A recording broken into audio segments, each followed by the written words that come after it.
আল্লাহ নাম যতই জপি ততই মধুর লাগে, নামে এত জাদু থাকে কে জানি তো আগে। আল্লাহ নাম যতই জপি, ও নাম জপে প্রিয়তম, ও নামে জপে মজনু সম, ওই নামে পাপিয়া গাহে হৃদয় গোলাপে বাগে। আল্লাহ নাম যতই জপি, আল্লাহু আকবার। পড়েন সুবহানাল্লাহ আলহামদুলিল্লাহ লা ইলাহা, সুবহানাল্লাহ আলহামদুলিল্লাহ লা ইলাহা ইল্লাল্লাহ, লা ইলাহা ইল্লাল্লাহ মুহাম্মাদুর রাসূলুল্লাহ সাল্লাল্লাহু আলাইহি ওয়াসাল্লাম। প্রিয় ভাইরা, আল্লাহ তাআলার অনেকগুলো নাম আছে। আল্লাহ তাআলার এই নামগুলো ধরে তার নাম আমাদের ডাকতে হবে, জপতে হবে। বিষ্ণু সাল্লাল্লাহু আলাইহি ওয়াসাল্লাম বলেন, ইন্না লিল্লাহি 99 ইসমান মিআতান ইল্লা ওয়াহিদা। আল্লাহর রয়েছে 99টা নাম, এক কম 100। এক কম, আমরা বাংলায় বলি না যে এক কম 100, মানে আসলে কয়টা? 99। বিশ্বনবী বলেন আল্লাহর 99টা নাম আছে, মিআতান ইল্লা ওয়াহিদা, এক কম 100। মান আহসাহা দাখালাল জান্নাহ, যে ব্যক্তি 99 নাম মুখস্থ করে তার সিনার ভেতরে রাখবে, আল্লাহ তাআলা তাকে জান্নাত দিয়ে ধন্য করে দেবে। এবার বলেন, আল্লাহর নামগুলো জানার দরকার আছে না নাই? এই নামগুলো আমরা জপব, মুখস্থ করব। এই নামগুলো আগে আয়ত্ত করতে হবে। এই নামের যে অর্থ সেটা অনুধাবন করতে হবে। এই নামের যে দাবি সেটা মানতে হবে। সিবগাতুল্লাহ, ওমান আহসানু মিনাল্লাহি সিবগা ওয়া নাহনু লাহু আবিদুন। আল্লাহর রঙে রঙিন হইতে হবে।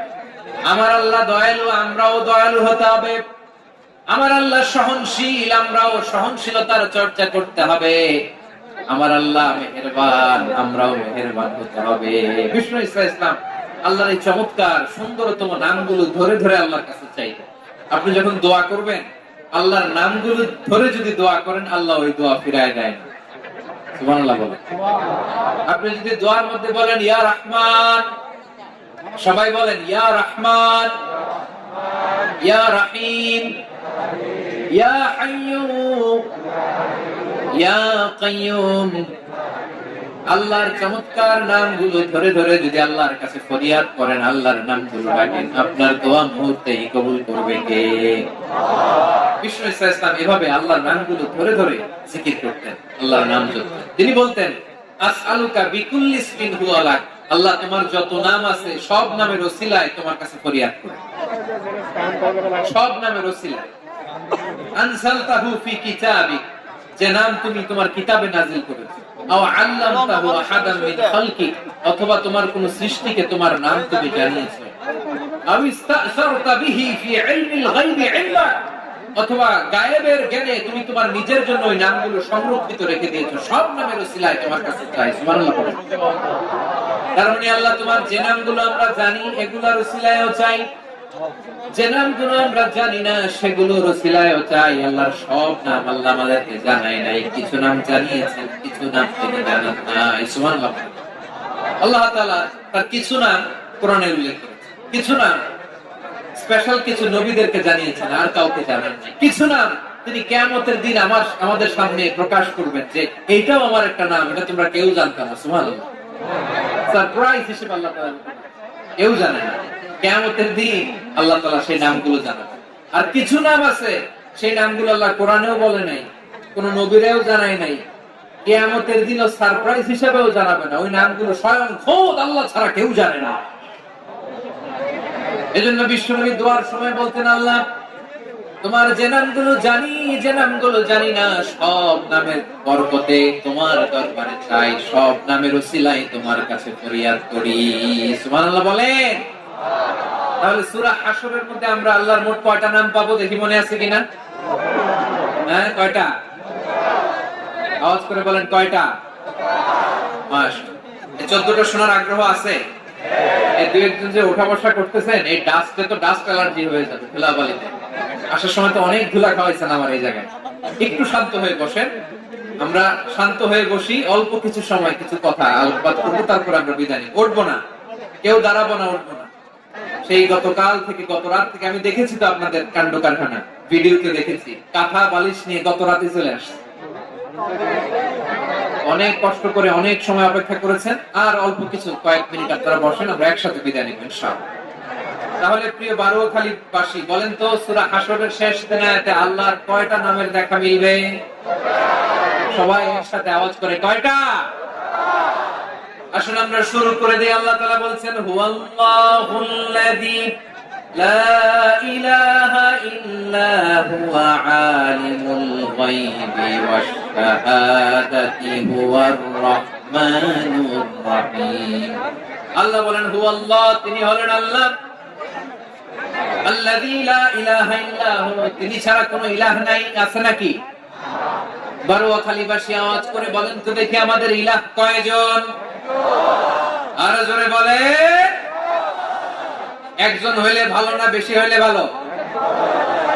ওয়া ইলাহুকুম ইলাহু ওয়াহিদুন লা ইলাহা ইল্লা হুয়ার রাহমানুর রাহিম।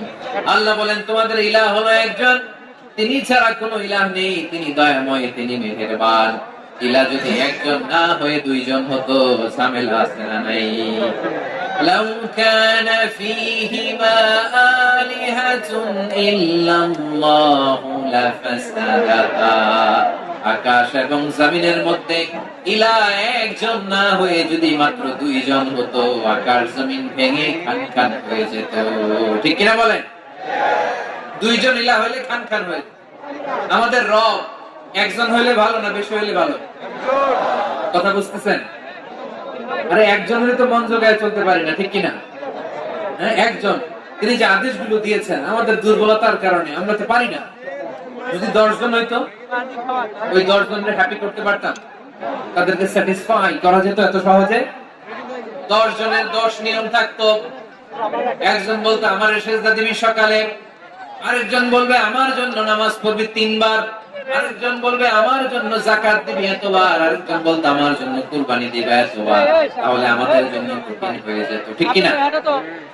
যদি ইলাহ একজন না হয়ে একাধিক হতো, একজন বলতো না আমি মহাবিশ্ব এভাবে চালাবো, আরেকজন বলতো না আমার মন চায় এভাবে, আমি এভাবে চালাবো, একজন বলতো সূর্য আমি পূর্ব দিকে উঠাবো, আরেকজন বলতো না আমি দক্ষিণ দিকে উঠাবো, আরেকজন বলবে না আমি উত্তর দিকে উঠাবো। এরকম আছে না নাই? ঝামেলা লেগে যেত। এজন্য বেশি রব হইলে আমাদের জন্য ঝামেলা, খোদা বেশি হইলে আমাদের লস। একজন হওয়াতে আমরা বেঁচে গেছি। বারোয়াখালীবাসী আওয়াজ করে না, কথা বলে না। রব খোদা একজন হওয়াতে আমাদের সুবিধা হয়েছে না? এজন্য আল্লাহ বলেন, লা ইলাহা ইল্লাহু, তিনি ছাড়া তোমাদের কোনো ইলাহ নাই, তিনি একজন। লা ইলাহা ইল্লাহু আলিমুল গায়বি ওয়াশ শাহাদা, তিনি প্রকাশের মালিক, অপ্রকাশের মালিক। তিনি যেটা ওপেন এটাও জানেন, যেটা গোপন সিক্রেট ওইটাও জানেন। আলিমুল গায়বি ওয়াশ শাহাদা, তিনি গায়েবের মালিক, গায়েবের জ্ঞানী, যেটা দেখা যায় না, অদৃশ্য, জানা নাই, এটাও তিনি জানেন। এগুলো জানতে তার কোনো মাধ্যমের প্রয়োজন হয় না। অতীতে কি হয়েছে, বর্তমানে কি চলছে, ভবিষ্যতে কি হবে, সব তার জ্ঞানের ভেতরে আছে না নাই? এজন্য আল্লাহ বললেন আলিমুল গায়বি ওয়াশ শাহাদা, তিনি গায়েবের জ্ঞান রাখেন, তিনি দৃশ্য জগতের জ্ঞান রাখেন, তিনি প্রকাশ্য জগতের জ্ঞান রাখেন, তিনি গোপন জগতের জ্ঞান রাখেন। তার কাছে কোনো কিছু গোপন নাই, ঠিক কিনা বলেন? ওয়ার রাহমানুর রাহিম, তিনি হলেন দয়াময়, তিনি হলেন মেহেরবান। এই যে শুরু হলো 14 নামের প্রথম দুইটা, আর রহমান আর রাহিম।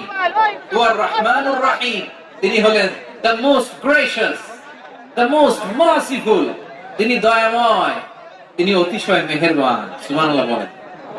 তার দয়ার কোনো শেষ নাই, তার মায়ার কোনো শেষ নাই। আল্লাহ, তাহলে 14টা নামের মধ্যে কয়টা পাইলাম? একটা কি? আর রহমান।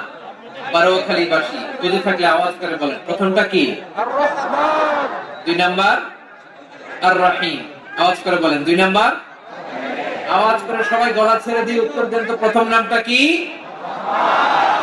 দ্বিতীয় নামটা? আর রাহিম। রহমান আল্লাহর one of the major names. আল্লাহর মৌলিক নামগুলোর মধ্যে গুরুত্বপূর্ণ একটা নাম হচ্ছে রহমান। গুরুত্বপূর্ণ নাম কি? রহমান। দয়ার সাগর, মায়ার সাগর। রহমানুন ফিদ দুনিয়া ওয়া রহিমুন ফিল আখিরাহ। এই দুনিয়ার জন্য আল্লাহ রহমান, দুনিয়াতে আল্লাহ সবাইরে দয়া করে, কাফিররাও করে, মুসলিমরাও করে। আর আখিরাতের জন্য তিনি রহিম, সেখানে কাফির মুশরিকদের জন্য আল্লাহর পক্ষ থেকে কোনো দয়া থাকবে না। চিল্লায় বলেন ঠিক কি না? এজন্য আল্লাহ বললেন আমার মৌলিক একটা নাম হলো রহমান। আল্লাহর পরে অন্য কোন নাম দিয়ে যদি তোমরা আমার নাম প্রকাশ করতে চাও, জপতে চাও, ডাকতে চাও, তোমরা রহমান নামে ডাকো। রব্বুল আলামিন ইরশাদ করেন, কুলিদুল্লাহ আও ইদউর রহমান আইয়াম্মা তাদউ ফালাহুল আসমাউল হুসনা। আমাকে আল্লাহ নামে ডাকো কিংবা আমি আল্লাহকে রহমান নামে ডাকো, যে নামেই ডাকো না কেন আমার আছে অনেকগুলো সুন্দর সুন্দর নাম। যে নামেই ডাকো আমি শুনি, ডাকলেই আমি সাড়া দেই। সকালে ডাকলেও সাড়া দেই, দুপুরে ডাকলেও সাড়া দেই, মাঝ রাতেও যদি আমরা বিপদে পড়ি ডাকলে আমাদের ডাকে সাড়া দেয় কে? সবাই বলুন তো, সাড়া দেয় কে? আবার বিশ্বনবী যখন মক্কায় দাওয়াত দিচ্ছিলেন, তিনি মাঝে মাঝে আল্লাহর নাম বলছিলেন, মাঝে মাঝে তিনি রহমান নাম বলছিলেন। যখন তিনি বললেন ওয়াইদা ইলা লাহুম উসজুদু লিররহমানি ক্বালু ওয়া মার রহমান। বিশ্বনবী মক্কায় যখন মক্কার কাফিরদেরকে, কুরাইশদেরকে বলল তোমরা রহমানকে সিজদা দাও, রহমানের ইবাদত করো, রহমানের জন্য সিজদায় লুটিয়ে পড়ো। মক্কাবাসী বলে রহমান আবার কে? রহমানকে তো চিনি না। রহমানকে আল্লাহ চিনি, রহমান চিনি না। মক্কাবাসী কি বলে? কারে চিনে? আল্লাহরে চিনে। কারে চিনে না? রহমান কে চিনি না। রহমান আবার কোথেকে আসলো? কে Rahman? Who is this Rahman? যখন তারা বলে রহমান রে চিনি না, আল্লাহর গায়রতে আঘাত। আল্লাহ বলে রহমান রে চিনো না, না তাদেরকে চিনানোর জন্য আল্লাহ ৭৮ আয়াত বিশিষ্ট আর রহমান নামে কোরআনে একটা সূরা নাযিল করেছে। যখন মক্কার কুরাইশরা বলে আল্লাহ চিনি, রহমান চিনি না, আল্লাহ বলে রহমান রে চিনো না, তাহলে চিনে না রহমান নামে তিনি ৭৮ আয়াত বিশিষ্ট কালামুল্লাহ মাজিদে একটা গোটা সূরা নাযিল করে দিয়েছেন। তিনি নাযিল করলেন আর রহমানু আল্লামাল কুরআনা খালাকাল ইনসানা আল্লামাহুল বায়ান। দয়াময় রহমান শেখালেন কোরআন, বানালেন ইনসান, শেখালেন বায়ান। দয়াময় রহমান শেখালেন কোরআন, বানালেন ইনসান, শেখালেন বায়ান।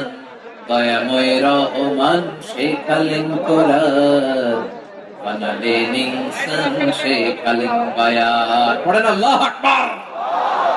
আল্লাহ বলে রহমান কারে বলে চেনো না? শুনে নাও, ৭৮ আয়াত বিশিষ্ট গোটা একটা সূরা নাযিল করে দিলাম, সূরাতুর আর রহমান। আর রহমান তিনি দয়ালু, আল্লামাল কুরআন, তিনি মানুষকে কোরআন শিখিয়েছেন। খালাকাল ইনসান, মানুষ বানিয়েছেন। আল্লামাহুল বায়ান, মানুষকে কথা বলা, বর্ণনা করা শিখিয়েছেন। বলেন সুবহানাল্লাহ। গোটা একটা সূরা নাযিল করেছেন, সূরাতুর রহমান। আমার বারোখালীর ভাইরা, তার নাম হচ্ছে আর রহমান আর রহিম, মানে দয়াময়, মেহেরবান। তার দয়া যে কত বেশি আপনি কল্পনাও করতে পারবেন না, আপনি কল্পনাতেও আনতে পারবেন না তার দয়া কত বেশি। বিশ্বনবী সাল্লাল্লাহু আলাইহি ওয়াসাল্লাম ফরমান, লাম্মা কাদাল্লাহুল খালকা কাতাবা ইনদাহু ফাওকা আরশিহি। আল্লাহ যখন মহাবিশ্বের সব সৃষ্টি করে সারলেন, তিনি আরশের উপরে লিখলেন সাবাকাত রাহমাতি গাদাবি। সাবাকাত রাহমাতি গাদাবি কোথায় লিখছে? আরশের উপরে। আওয়াজ করে বলেন তো কোথায় লিখেছে? আরশের উপরে আল্লাহ লিখলেন সাবাকাত রাহমাতি গাদাবি। এর মানে হলো আমার দয়ার কাছে, আমার ভালোবাসার কাছে আমার ক্রোধ পরাজয় বরণ করেছে। আমার দয়ার কাছে আমার রাগ কিংবা ক্রোধ পরাজয় বরণ করেছে। মানে আমি আল্লাহর দয়া আছে, আবার আমি আল্লাহর ক্রোধ বা রাগ আছে, কিন্তু আমি আল্লাহর রাগের চেয়ে দয়া বেশি। আওয়াজ করে বলেন, আল্লাহর রাগ বেশি না দয়া বেশি?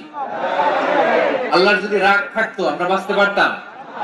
যে পরিমাণে আকাম কুকাম আমরা করি, অপকর্ম করি, অন্যায় করি, জুলুম করে জুলুমের আটখানা বানিয়ে রেখেছি গোটা দুনিয়াকে, আল্লাহ যদি মুহূর্তে মুহূর্তে রেগে যেতেন আমরা বাঁচতে পারতাম? মহাবিশ্ব সৃষ্টির পরেই তিনি আরশের উপরে লিখেছেন সাবাকাত রাহমাতি গাদাবি, মানে আমি আমার দয়ার কাছে আমি আল্লাহর ক্রোধ, রাগ, ক্ষোভ এটা পরাজিত হয়েছে। সুবহানাল্লাহ। আবার বিষ্ণু বললেন জাআলাল্লাহুর রাহমাতা মিয়াতা জুজ, আল্লাহ দয়ার ভালোবাসাকে 100 টুকরা করলেন। 99 টুকরা দয়া মায়া ভালোবাসা আল্লাহ নিজের কাছে রেখে দিলেন, আর 1 টুকরা দয়া মায়া ভালোবাসা আল্লাহ গোটা বিশ্বের সবার মাঝে ফেলে দিলেন। দয়া মায়া ভালোবাসা 100 টুকরা করে আল্লাহ নিজের কাছে রাখছেন কয় টুকরা? সবাই বলে 99 টুকরা। আর গোটা বিশ্বের সবার মাঝে ভাগ করে দিয়েছেন কয় টুকরা? এবার এই 1 টুকরার নমুনা দেখেন তো পৃথিবীতে।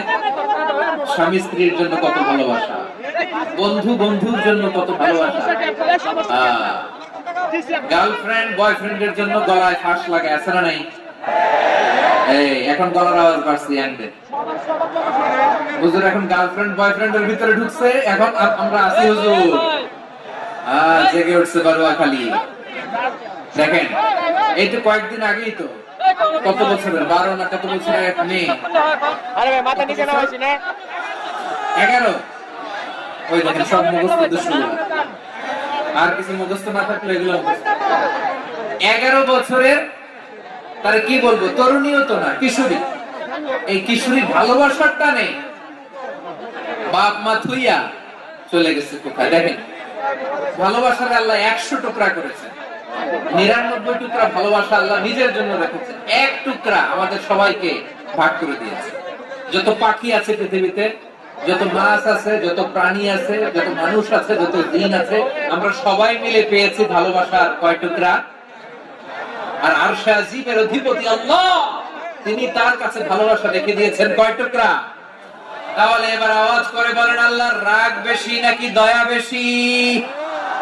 আল্লাহ তুমি দয়ার সাগর রহমানুর রহিম, তোমার দয়ায় পূর্ণ আমার শান-ই-সিরি। সবাই পড়ে, আল্লাহ তুমি দয়ার সাগর রহমানুর রহিম, তোমার দয়ায় পূর্ণ আমার শান-ই-সিরি। আল্লাহু আকবার।